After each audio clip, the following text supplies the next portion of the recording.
आभार। बुरा मत मानिएगा, लेकिन मुझे ये कहते हुए खेद है कि ज्यादातर एक्स सर्विसमैन रन मजदूर यानी कि जोरू का गुलाम हो जाते हैं। मैं देखती हूँ कि वे अपनी पत्नियों को जरूरत से ज्यादा लाड प्यार करते हैं। यहाँ पत्नी अस्पताल में भर्ती होती है तो वे उसकी बहुत सेवा करते हैं। पैर दबाना, फल छीलकर खिलाना, सूखे मेवे खिलाना, फूल लाकर देना, व्हीलचेयर पर घुमाने ले जाना या टहलाने ले जाना, और उसे अकेला कभी नहीं छोड़ते। एक साहब तो अपनी कमर तोड़वा बैठे। वो अपनी पत्नी के साथ धुले हुए कपड़े रस्सी पर टांग रहे थे, पैर फिसल गया। ये शब्द एक लाइजॉन ऑफिसर के थे। वो पंजाब के एक ECHS एम्पैनल्ड अस्पताल में काम करती थी। मुझे नहीं पता कि वो मजाक कर रही थी या उसके शब्द किसी भीतर छुपे ईर्ष्या के भाव से निकल रहे थे। मैं बस उसे एक रहस्यमयी मुस्कान देकर रह गया।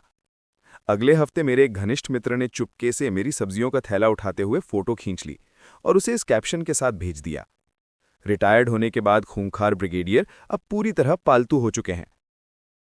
एक दिन बाद मेरी पत्नी ने मुझसे साड़ी की फॉल ठीक करने को कहा क्योंकि उसे जल्दी थी।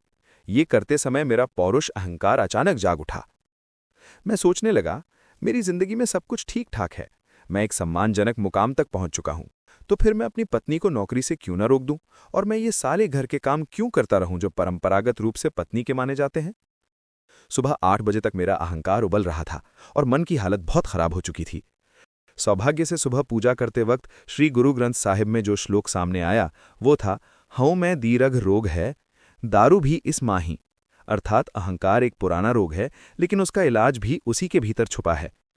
फिर टीवी पर मैंने नायक दीपक यानी कि गलवान में शहीद की पत्नी रेखा सिंह को OTA में प्रशिक्षण के बाद कमीशन प्राप्त करते हुए देखा।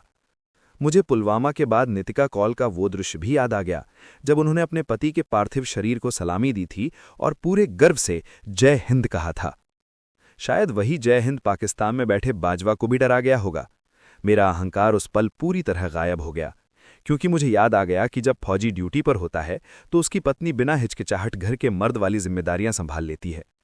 मैंने ऐसी कई महिलाएं देखी हैं जो अपने स्थायी रूप से विकलांग पति की भी पूरी लगन से सेवा करती हैं, भले ही उन्हें खुद बहुत कष्ट सहना पड़े।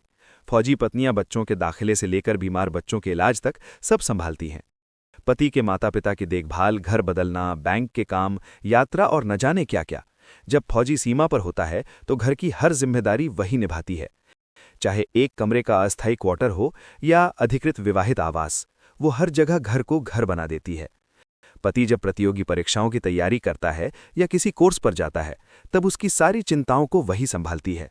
यूनिट के परिवारों के कल्याण के लिए जब पति को उसकी जरूरत पड़ती है तो वो कंधे से कंधा मिलाकर खड़ी रहती है। पति की गैर मौजूदगी में छोटे बड़े फैसले वही लेती है। जब संचार के साधन सीमित थे तब ये सब और भी कठिन था, फिर भी वो हर परिस्थिति में उसका सहारा बनकर खड़ी रहती है। हर पोस्टिंग पर उन्हें अपना करियर छोड़कर नई जगह से फिर से शुरुआत करनी पड़ती है, फिर भी वे परिवार की भलाई के लिए पूरे मन से मेहनत करती हैं। सच कहूं तो फौजी पत्नियां सबसे संपूर्ण, आत्मविश्वासी और गरिमामयी व्यक्तित्व होती हैं। दोपहर को जब मेरी पत्नी थकी हुई ऑफिस से लौटी तो मेरे मुंह से अनायास निकल पड़ा, चाय बनाऊं?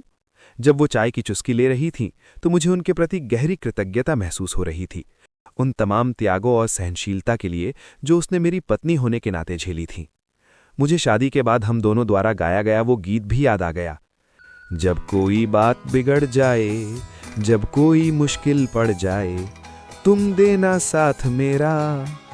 अगर ये कहानी आपको छू गई हो तो इसे अपने किसी अपने के साथ जरूर साझा कीजिए और चैनल को सब्सक्राइब करना मत भूलिएगा, क्योंकि हर फौजी की कहानी सिर्फ युद्ध की नहीं, रिश्तों की भी होती है। जय हिंद।